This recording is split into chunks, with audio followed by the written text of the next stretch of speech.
ഇരട്ടിയാർ ഗ്രാമപഞ്ചായത്ത് ഓഫീസിന് സമീപത്തു നിന്നും കളഞ്ഞു കിട്ടിയ അരപ്പവൻ തൂക്കം വരുന്ന സ്വർണ്ണ ലോക്കറ്റ് ഉടമയ്ക്ക് തിരിച്ചു നൽകി 5.5 വയസ്സുകാരൻ. ഈട്ടുതോപ്പ് പൊങ്ങൻപാറയിൽ സൽജിയുടെയും ദിവ്യയുടെയും മകൻ ആരവ് സൽജിയാണ് മാതൃകയായത്. പച്ചടി SNLP സ്കൂളിലെ LKG വിദ്യാർത്ഥിയാണ് ആരവ് സൽജി. കഴിഞ്ഞ ദിവസം മാതാവിനൊപ്പം ആരവ് ഇരട്ടിയാറിൽ എത്തിയിരുന്നു. ഈ സമയത്താണ് പഞ്ചായത്ത് ഓഫീസിന് സമീപത്തു നിന്നും ലോക്കറ്റ് ലഭിച്ചത്.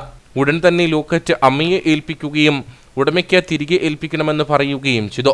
അമ്മ ദിവ്യ ഇരട്ടിയാർ ഗ്രാമപഞ്ചായത്ത് പ്രസിഡന്റിനെ വിവരം അറിയിക്കുകയായിരുന്നു. തുടർന്ന് പ്രസിഡന്റ് വിവരം സോഷ്യൽ മീഡിയയിലൂടെ പങ്കുവച്ചു.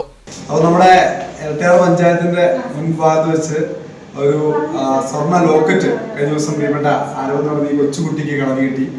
ആ കുട്ടിയും അമ്മയും പഞ്ചായത്ത് അറിയിപ്പിക്കുകയും ഇന്നിപ്പോൾ അതിന്റെ ഉടമസ്ഥർ വന്നതനുസരിച്ച് കൃത്യമായി അവരത് കൈമാറിയിട്ടുണ്ട്.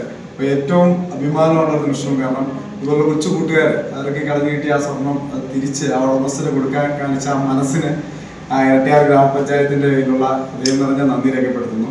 ഉദയഗിരി സ്വദേശിയായ അധ്യാപകന്റേതായിരുന്നു ലോക്കറ്റ്. കഴിഞ്ഞ ദിവസം ഗ്രാമപഞ്ചായത്ത് ഓഫീസിലെത്തി ഉടമ ആരവിന്റെ പക്കൽ നിന്നും ഗ്രാമപഞ്ചായത്ത് പ്രസിഡന്റിന്റെ സാന്നിധ്യത്തിൽ ലോക്കറ്റ് കൈപ്പറ്റി.